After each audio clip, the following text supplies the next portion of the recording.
Good morning students. Aditya career institute में आपका स्वागत है।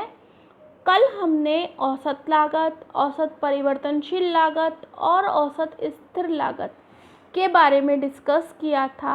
आज हम पढ़ेंगे सीमांत लागत। सीमांत लागत क्या होती है? हमने पहले भी डिसाइड किया था कि उत्पादन की एक अतिरिक्त इकाई बढ़ाने से जो हमारे कुल उत्पादन में जो परिवर्तन होता है उसे हम क्या कहते हैं? सीमांत लागत।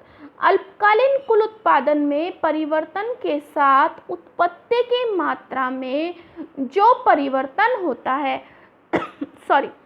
मीन्स लागत में परिवर्तन के साथ साथ जो हमारे उत्पादन में परिवर्तन होता है उसे हम सीमांत लागत कहते हैं।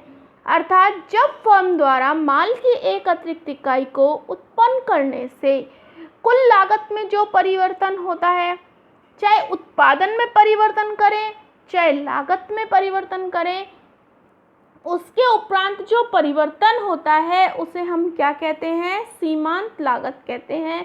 सीमांत लागत निकालने का हमारा फॉर्मूला है MC = delta TC upon delta Q। Delta TC क्या है? हमारी कुल लागत में परिवर्तन। डेल्टा Q क्या है? उत्पत्ति मात्रा में परिवर्तन। हम एक टेबल बना रहे हैं, क्वांटिटी और टोटल कॉस्ट हमें गिवन है। हम देखते हैं कि जब हम अपने उत्पादन की एक इकाई बढ़ाते हैं तो हमारी टोटल कॉस्ट है उसमें भी परिवर्तन हो जाता है, वो भी इंक्रीज हो जाती है। पहले हमारी टोटल कॉस्ट 120 यूनिट्स की थी, अब हमारी टोटल कॉस्ट कितनी यूनिट्स की हो गई? 220 यूनिट्स की हो गई। मीन्स कितना चेंज आया? 100 यूनिट्स का चेंज आया। और उत्पादन में हमारे कितना चेंज आया? 1 यूनिट का। तो 100 अपॉन 1 तो हमारा क्या आ जाएगा? सीमांत लागत 100। इसी तरह से सेकंड में हमारा जो उत्पादन है उसमें कुल लागत में कितना चेंज आता है? 80 यूनिट्स का। और हमारे उत्पादन में कितना चेंज आता है? 1 का। तो उसको हम डिवाइड करेंगे तो हमारी मार्जिनल कॉस्ट कितनी आ जाएगी? 80। इसी तरह से हम सारी कॉस्ट निकालेंगे। इसको हम एक डायग्राम में शो करते हैं। हम देखते हैं कि जो पहले हमारी सीमांत लागत है पहले गिरती है एकदम से और फिर धीरे धीरे ये क्या होती है? इंक्रीज होना शुरू करती है। तो इस टाइप से हमने अल्पकालीन लागत के 7 टाइप्स के बारे में डिस्कस किया। कुल स्थिर लागत, कुल औसत लागत और कुल लागत। स्थिर साधनों की लागत हमारी क्या हो जाती है? स्थिर लागत। जो हमारे अल्पकाल में परिवर्तनशील लागतों में जो चेंज आता है वो हमारी क्या आ जाती है? परिवर्तनशील लागत। मीन्स अल्पकाल में हमारी परिवर्तनशील लागतों में परिवर्तन होता है, स्थिर लागतें हमारी कांस्टेंट रहती हैं। और परिवर्तनशील लागत प्लस कुल स्थिर लागत इजिकल्स टू कुल लागत। तो हमारी कुल लागत क्या होगी? स्थिर लागतों और परिवर्तनशील लागतों का योग हमारी कुल लागत कहलाती है। इसी तरह से औसत स्थिर लागत। औसत हम कैसे निकालते हैं? टोटल को क्वांटिटी से डिवाइड करके। तो जो हमारी औसत स्थिर लागत होती है वो हमारी गिरती हुई होती है। वो किसके समान होती है? हमारी इंडिफरेंस कर्व के समान होती है। उसके वक्र का आकार हमारा कैसा होता है? अति परवलयकार होता है। औसत लागत, औसत परिवर्तनशील लागत प्लस औसत स्थिर लागत क्या होती है? हमारी औसत लागत कहलाती है। इसके बाद आती है हमारी सीमांत लागत।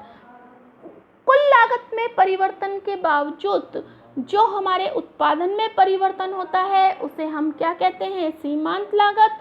सीमांत लागत equals to delta TC upon delta Q। अब जो भी हमने ये जो शॉर्ट टर्म की लागतों के बारे में पढ़ा है इन सबको हम एक कर्व में भी शो कर सकते हैं। तो देखिए हम इन सबको एक ही चित्र में कैसे शो कर सकते हैं?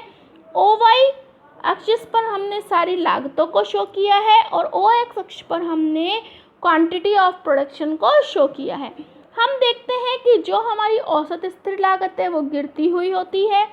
उसका कर्व हमारा इंडिफरेंस कर्व की भांति होता है।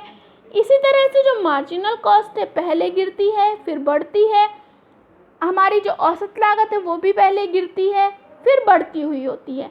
तो उपरोक्त रेखा चित्र से क्या स्पष्ट होता है कि जितनी भी हमारे लागत वक्र हैं इनका आकार अंग्रेजी के यू अक्षर के समान होता है।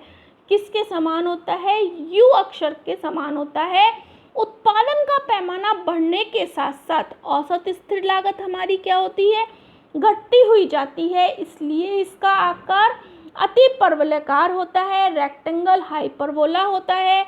इसी प्रकार औसत परिवर्तनशील लागत प्रारंभ में उत्पादन बढ़ने के साथ साथ हमारी घटती है और फिर बढ़ने लगती है, और हमारी औसत लागत क्या होती है? औसत लागत इज इक्वल्स टू औसत स्थिर लागत और प्लस औसत परिवर्तनशील लागत।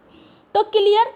एक छोटा सा क्वेश्चन आ जाता है एग्जाम में, यदि उत्पादन 0 होता है तो हमारी कुल लागत कितनी होगी?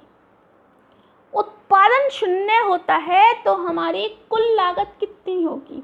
हम उत्पादन करें ना करें, लेकिन जो हमारी स्थिर लागतें हैं वो हमेशा होती हैं। तो इस क्वेश्चन का आंसर क्या होगा? उत्पादन 0 होने पर कुल लागत स्थिर लागत के बराबर होगी। तो स्टूडेंट्स, आज के लिए इतना ही। Thank you.